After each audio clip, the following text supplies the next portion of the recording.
What's it like to start positive momentum? What's the easiest way to start positive momentum?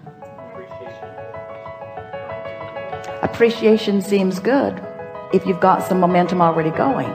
But what if nothing in your life is worth appreciating? What if you hate your job, your lover left and took both cats?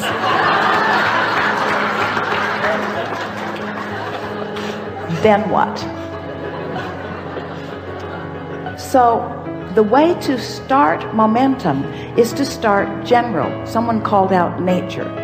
The way to start positive momentum really is to be as general as you can.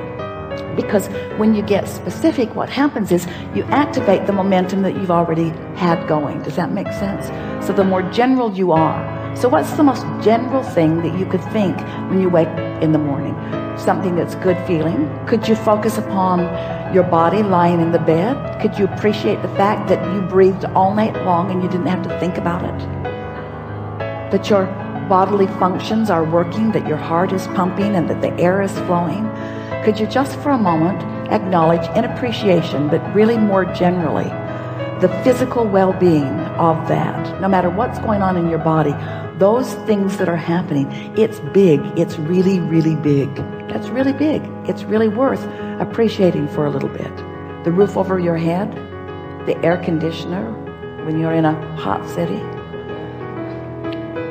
the structure that provides the electricity that makes it possible for this easily accessible and very low cost energy. Isn't that something worth focusing on? And isn't it positive? And doesn't it feel good? And isn't there some appreciation in that? And if you've stayed there for as little as 17 seconds, which we just did, isn't there something else that you could leapfrog into? Something else that feels equally good? Aren't you appreciating the commerce of your world? Aren't you appreciating the fact that the world is so large and there is so much energy and how dynamic it is? Don't you love the economy of your world? Don't you love the standard of living that you have access to? Isn't it nice? Don't you appreciate the way you get around? Have you looked at the vehicles that you drive? You look at the vehicles and you see how solid they are, how well constructed they are, how reasonable they are, how accessible they are. Don't you feel fortunate to live in an environment where everyone you know has transportation?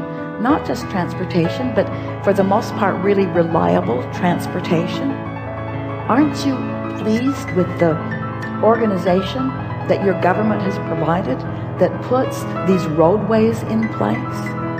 Aren't you amazed that you can get anywhere that you want to be?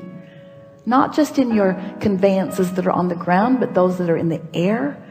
Isn't this a wonderful time to be alive? Don't you love being at the peak of technology? Aren't you enjoying the computer that you have today? Do you remember the one that you had 20 years ago? Do you remember how many megabytes of memory you had in comparison with what you've got going on now? Don't you appreciate the ease of all of that? Now, did any of you feel any argument with any of that? Was it boring?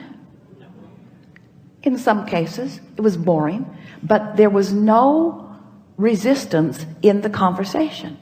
So now the momentum can continue. So you find yourself appreciating things like that generally. You find yourself appreciating things like that globally. You find yourself acknowledging the well-being of how most are thriving around you. You could even find yourself comparing yourself to those who live in other places and feeling appreciation for where you have landed and what you are accomplishing.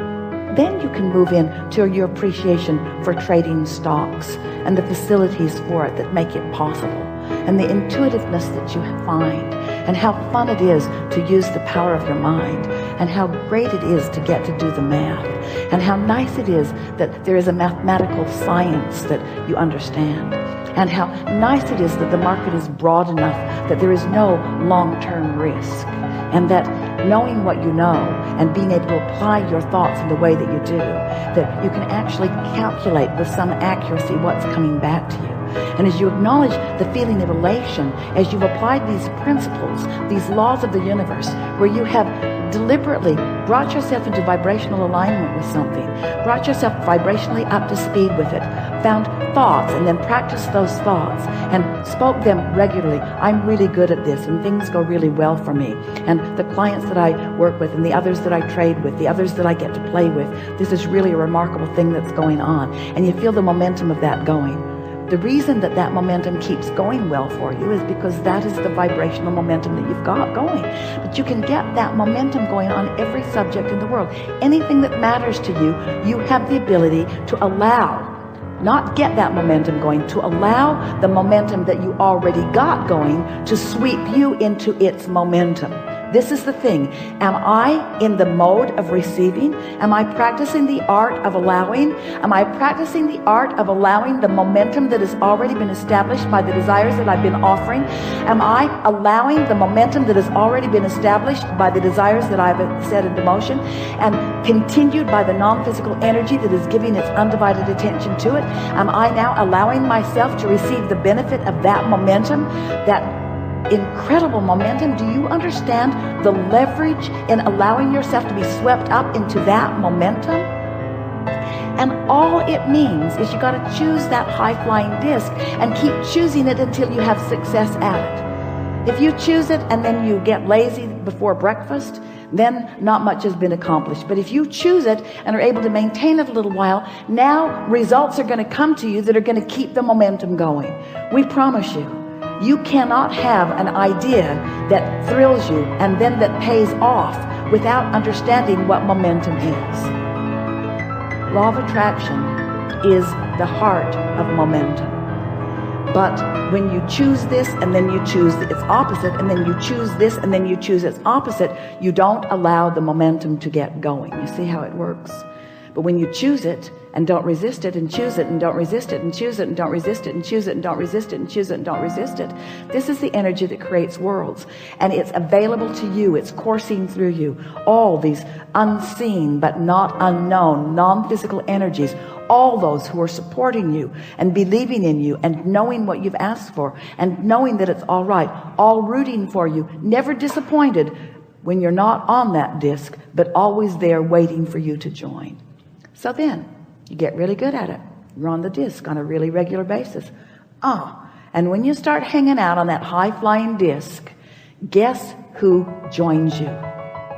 Others who are hanging out on that high-flying disc. So the funnest ones are there, the smartest ones are there, the nicest ones are there, the most appreciative ones are there. You live in a world and it makes you wonder, what's anybody complaining about? What are they complaining about? What's all that stuff that they're living? Don't think about that too long, but what's that stuff that they're living? Don't they know how good this life is? Don't they know how prosperous this world is? Don't they know how high-flying and good feeling it is? Why don't they feel like I do, you see? Well, because they've practiced something else. This was a really good discussion. You feel like you can do it? You feel like that you sometimes are doing it? We promise you, you will never again not feel good without knowing why. You've just got some other momentum going. Never again will you not know. The question is, and we're putting it to all of you, is there anything more important than the disc you choose? Do you have options about which disc you choose? Are you likely to get better at it as the days go by? If you choose that disc and slip from it, does it matter? So if you choose that disc for 2 or 3 or 4 or 5 or 10 days and you slip from it, does it matter? Is your likelihood to stay on it better after the 2nd week and 3rd week and 4th week and 5th week? Do you know people who always seem to be on that high-flying disc? Do you know people whose worlds seem to go well all the time? Do you know people who bounce back from whatever's going on no matter what? Is it necessary that you stay only in that high-flying place? Is step 1 part of the equation? Is it all right to occasionally step into a different vibration with a different momentum? And what does that establish within you? A stronger decision or a stronger determination to move into that higher frequency. Can you get it wrong? Do you ever get it done? So what's the point of all of this? Now we really want you to think about this. What's the point of all of this? Are we talking about this disc so that you can then allow those things, those experiences, those people, those women, those cats, those dollars? Are we trying to get you on that disc so that all that stuff will then gravitate to you? Part of it. Be nice when that comes. But isn't there always going to be, aren't you always going to be standing in a place where you're making the choice? Aren't you always going to be standing in a place in your now where you're making the choice? So it's really a choice worth contemplating, because you can make it first thing in the morning, or you can make it all day, every day. What disc am I choosing? What disc is this conversation on? Yeah, Abraham, I've been thinking. I drove all the way from San Diego to get in the hot seat because I wanted to tell you.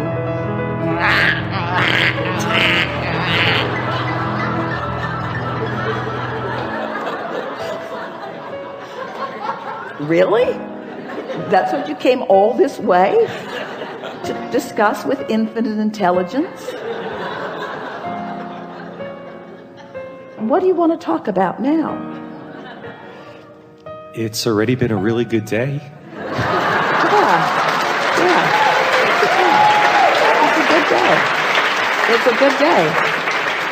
And life is good, and all things are possible. And I can do this, and I feel invincible, and I believe in the laws of the universe. I know that they're consistent, and I know that they're not working for me or against me. They're just working, and I know how they work, and I know about attraction, and I know about focus. I'm really good at that. And I know about emotions, and now I understand that emotions are the indication of the disc. And now I'm clear about what I'm reaching for. I'm going to choose the emotion first. I'm going to choose my point of attraction first. I'm going to watch what happens as I choose my point of attraction first. I'm going to tend to my disc. I'm going to tend to the spinning disc that I'm on. I'm going to be the center of my universe. I'm going to watch what comes in response to me. There's nothing more exhilarating than being a deliberate creator. I love living in this universe where there are so many options and so many subjects and so many things to think about and so many people that will play with me on any level of vibrational frequency that I choose. It is so rich with so much depth and breadth. I can't think of anything I would rather do than be in physical form out here on the leading edge, exposed to all of this contrast, choosing things and then watching the vibrational response to the things that I've chosen. Oh, sculpting the energy, creating worlds, and never ceasing doing that. And playing with all of those who have been before, who are eager and still involved in what's going on in this planet, and sort of picking up where they left off, but not really picking up where they left off, but playing with them now, and realizing that